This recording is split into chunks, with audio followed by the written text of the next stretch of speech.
आप देख रहे हैं कर्तव्य एवं निष्ठा का बयान, साहित्य और संस्कृति का बयान, समता की आवाज बयान टीवी। नमस्ते। आज 14 मई 2020 ऑनरेबल फाइनेंस मिनिस्टर मैडम जी ने जानकारी दी कि प्रवासी मजदूरों के लिए, गरीबों के लिए, किसानों के लिए इस राहत पैकेज में क्या क्या है।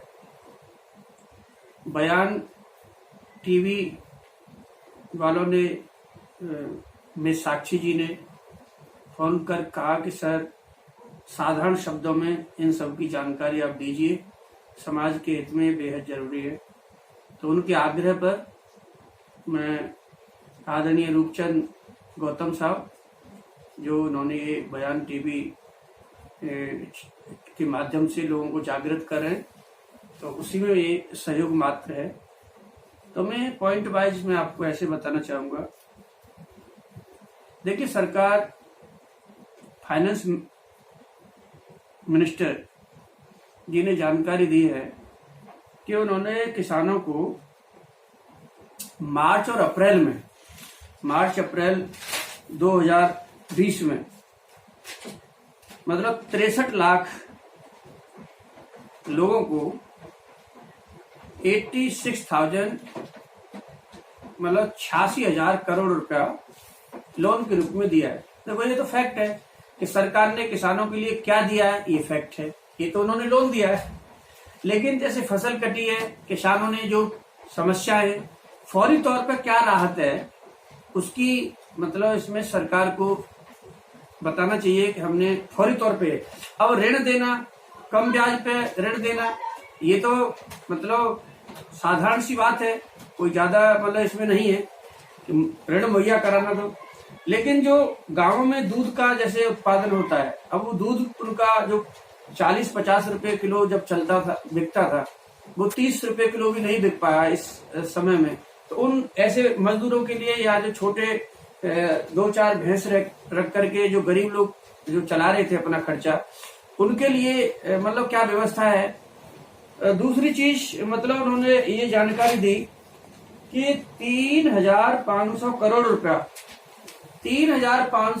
रुपया सरकार 8 करोड़ प्रवासी जो मजदूर है, मतलब आप इनको ऐसे भी समझ सकते हो कि जिनके पास जो राशन भी नहीं है, राशन कार्ड भी नहीं है, सरकार उनको 5 किलो चावल, 5 किलो गेहूं और 1 किलो चना देगी।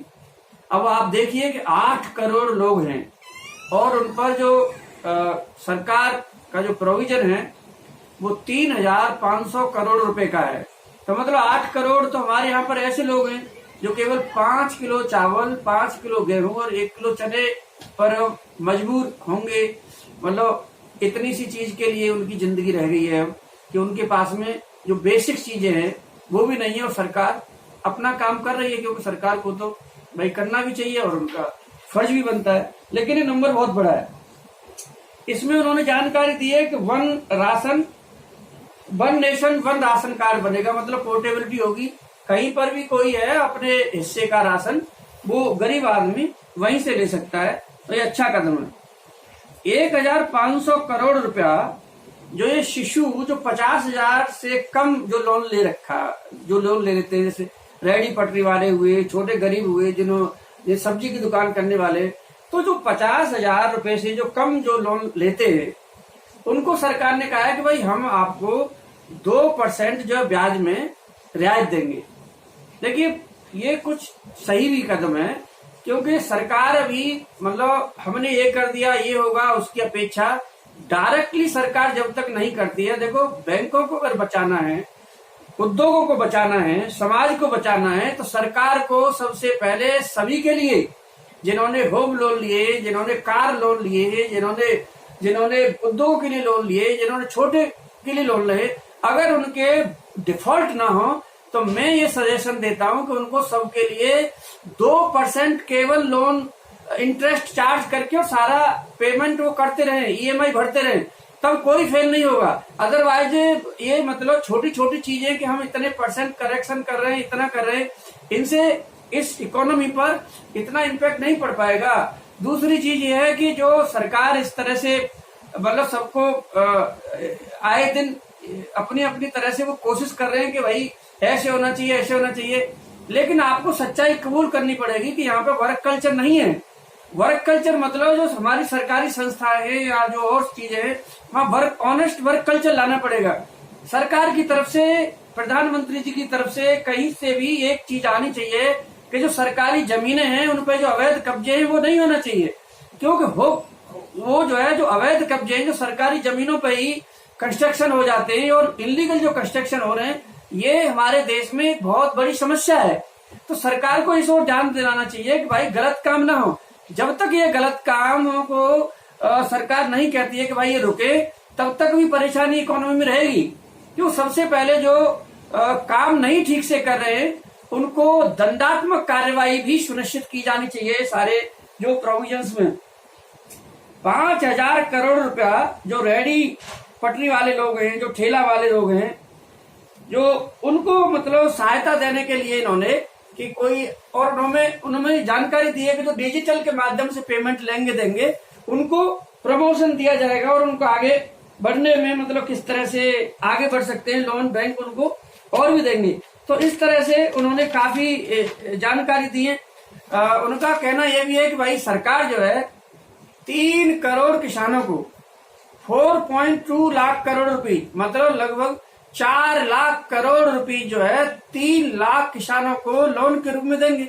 अब ये तो फैक्ट है कि भाई अब लोन देंगे ना, तो लोन तो लेना भी है। तो ये एक, लेकिन अब बीज सरकार को क्या करना चाहिए कि किसानों को तो बीज मुहैया कराना चाहिए फ्री में। मतलब जो सारी चीजों की कुछ आधे रेट्स पे बीज खाद का प्रबंध कराना चाहिए। मेरे हिसाब से तो कृषि को सबसे ऊपर रखने की जरूरत है। दूसरी चीज आप देखिए कि कल जो 13 तारीख को जो घोषणा की थी फाइनेंस मिनिस्टर साहब ने, जब बताया था कि 3 लाख करोड़ रुपए तो जो है माइक्रो, स्मॉल और मीडियम के लिए तो 3 लाख करोड़ रुपए का प्रोविजन है और उनकी यूनिट्स हैं 45 लाख, भारत में 45 लाख, और जहां 3 करोड़ जो किसान हैं उनके लिए 4 लाख करोड़ का प्रोविजन। तो ये जो डिसबैलेंस है, मतलब उद्योग छोटे छोटे उनके लिए तो इतना बड़ा पैसा, और जिसके ऊपर सारी रीढ़ की हड्डी है जो कृषि, जो एग्रीकल्चर टिका हुआ है, उनके लिए 4 लाख करोड़ रुपए। तो इसको सरकार को देखना चाहिए कि एग्रीकल्चर पे विशेष ध्यान देने की जरूरत है। साथ ही जो डिजिटलाइजेशन की बात हो रही है हर समय और हर जगह हो रही है, तो स्कूल और कॉलेज और इनमें भी तो जो गरीब बच्चे हैं, जो टीचर्स भी हैं, सरकार उनके लिए भी पैकेज एक लाया है कि सबको एक स्मार्टफोन और लैपटॉप जो है वो शिक्षक और स्टूडेंट्स को मुहैया कराए, क्योंकि आज की डेट में ऑनलाइन क्लासेस लेना भी एक जरूरी बन गया है। तो ऐसी सिचुएशन में जो गरीबों के बच्चे हैं, सरकार को शिक्षा के लिए भी ध्यान देना बेहद जरूरी है। सरकार जो किसानों के लिए कर रही है, मैं समझता हूं अभी कृषि के लिए और बहुत कुछ करना बहुत ही जरूरी है। प्रवासी मजदूरों के लिए, उनकी सहायता के लिए उन्होंने ये भी कहा है कि हम इनके लिए हाउसिंग की सुविधाएं कराएंगे, जो एक अच्छा कदम है। जहां सरकार की अच्छी चीजें हैं उनका सपोर्ट करना बेहद जरूरी है। और जहां आत्मनिर्भर भारत की जब बात कर रहे हैं, ये बहुत ही सुंदर सपना है और सभी को इसमें भाग लेना चाहिए। लेकिन इसके साथ साथ अभी सरकार को जो करने की चीजें हैं अभी वो भी करना बेहद जरूरी है। जैसे कि मैंने आपको बताया कि गरीब लोगों को, जो किसान हैं या जो गरीब लोग हैं, उनको 3,500 करोड़ रुपए का जो बजट है, केवल 5 किलो चावल, 5 किलो गेहूं और 1 किलो चना, 8 करोड़ जो प्रवासी मजदूर हैं उनके लिए इतना सा बजट है। और साथ साथ जो है इतना हमारे देश में जब इतने सारे लोग हैं और समस्या जो है उनको प्रेरित करने की, अब आप देखिए कि ये सारी चीजें मांग को कैसे मतलब बढ़ाएंगी, क्योंकि मांग भी तो क्रिएट करनी है ना, डिमांड क्रिएट करना है। सप्लाई साइड में मैंने कल भी कहा था, आज भी कह रहा हूँ, सरकार अच्छा काम कर रही है। कल ये भी कहा गया था कि 200 करोड़ रुपए से जो कम के हैं उस हमारे जो भारत की कंपनियां हैं वही टेंडर निकालेंगी। तो सबसे पहले जो विदेशी कारें हैं करोड़ों रुपए की, सरकार को चाहिए कि उनको खरीदना बंद किया जाए। और हमारी जो टाटा जो भारत के उत्पादन है, मारुति जो उत्पादन भारत की है, इनको प्रेरित किया जाए। तो कुल मिलाकर की है कि कुछ ऐसे कदम उठाने की जरूरत है।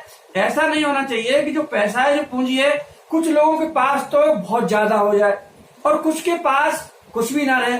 तो ऐसे जो डिसबैलेंस है, जो बहुत ज्यादा खाई है, गरीबी और अमीरी के बीच में जो बहुत ज्यादा खाई है, इसको पाटने के लिए समय आ गया है कि इतना गैप को बढ़ाया नहीं जाए। इसको कम करने के लिए ये बहुत अच्छी चीज है कि एंटरप्रेन्योरशिप बनाने की पहल सरकार स्किल डेवलपमेंट के माध्यम से आगे बढ़ाए, उनको देना, मतलब कम ब्याज पर, ब्याज ना के समान, जैसे यूएस है, वहां पे बहुत 1-2% पे ब्याज इंटरेस्ट रेट्स होते हैं और लोन दिया जाता है। हमारे यहाँ पे तो देखिए मतलब आरबीआई बैंकों को जब लोन देते हैं 4.25% तो आरबीआई लेता है, फिर बैंक लोन देते हैं तो 7-8% पर देते हैं। तो हमारे यहाँ पे जो ब्याज का ही जो बहुत बड़ा प्रॉब्लम है, वही बहुत प्रॉब्लम है। तो सरकार को इंटरेस्ट रेट कम करना चाहिए अगर सारी व्यवस्था को समुचित ठीक से चलाना है। डिजिटलाइजेशन का बहुत अच्छा कंसेप्ट है। और मैं यहाँ पर ये कहना चाहूंगा कि अभी सरकार को जो सरकार के जो पॉजिटिव क्रिटिक्स दे सकते हैं, जो और लोग हैं, उनसे भी बात करनी चाहिए। सरकार में ही जो सरकार के जो लोग हैं वो एक तरह की बात है, जो दूसरे जो लोग हैं उनसे ही बात करना चाहिए। तो भारत के लिए, भारत को आत्मनिर्भर जो बनाने के लिए जो अच्छे कदम हो सकते हैं, जो अच्छी सजेशन दे सकते हैं, उन सबके सजेशंस को लेना चाहिए। और ये देखने की जरूरत है कि हम अपनी भारत की इकोनॉमी को कैसे अच्छा कर सकते हैं। कोविड-19 एक विश्व की समस्या है। इसकी आड़ में जो है सरकार के हाथ से कहीं ऐसा नहीं हो जाए कि कुछ लोगों को तो अनाप शनाप फायदा हो जाए और उनकी तिजोरियां भर जाए और कुछ लोग जो है बेतबाह हो जाए। तो जो मिडिल क्लास है उसकी ओर सरकार को ध्यान देना चाहिए कि मिडिल क्लास के लिए सरकार क्या करने जा रही है, उनके बच्चों को उनको कैसे बचाएगी, उनको किस तरह की राहत पैकेज देगी, क्योंकि उन्होंने भी अपने घर मकान लेने के लिए लोन ले रखे हैं। उनकी मतलब डीए भी मतलब संदिग्ध है, मिलेगा नहीं मिलेगा, उनका सैलरी भी कट रही है। तो एक तरफ तो उन पर तो इस तरह से प्रहार है, दूसरी तरफ सरकार, तो इसमें बैलेंस बनाने की आवश्यकता है सरकार को। मेरा दर्द इतना ही है कि जो जेन्युइन हो उनको मिलना चाहिए और जो है सिर्फ जो है ना सरकार को एक वर्क कल्चर ऑनेस्ट, और दूसरे जो बेईमान जहाँ पे सिस्टम काम करता है उस पर जहाँ नजर रखनी चाहिए, वो गलत ना करें। और जो सरकारी जमीनों को हड़प के और ऐसे पैसे इकट्ठे करके जो गलत काम हो रहे हैं, सरकार को उस ओर ध्यान देना चाहिए। तो इन्हीं शब्दों के साथ में जो मैडम ने जो आज जानकारी दी है, भारी मतलब अपनी तरह से कोशिश सरकार कर रही है, लेकिन इन कोशिशों के बावजूद भी सरकार को अभी बहुत कुछ करना जरूरी है, जिससे कि गरीब और अमीर के बीच में बहुत बड़ी खाई पैदा नहीं हो। इन्हीं शब्दों के साथ नमस्ते। आपके अपने बयान टीवी चैनल को लाइक शेयर के साथ सब्सक्राइब करने के बाद घंटी का बटन दबाना न भूलें। जाते जाते अपनी कीमती राय कमेंट्स बॉक्स में जरूर लिखें।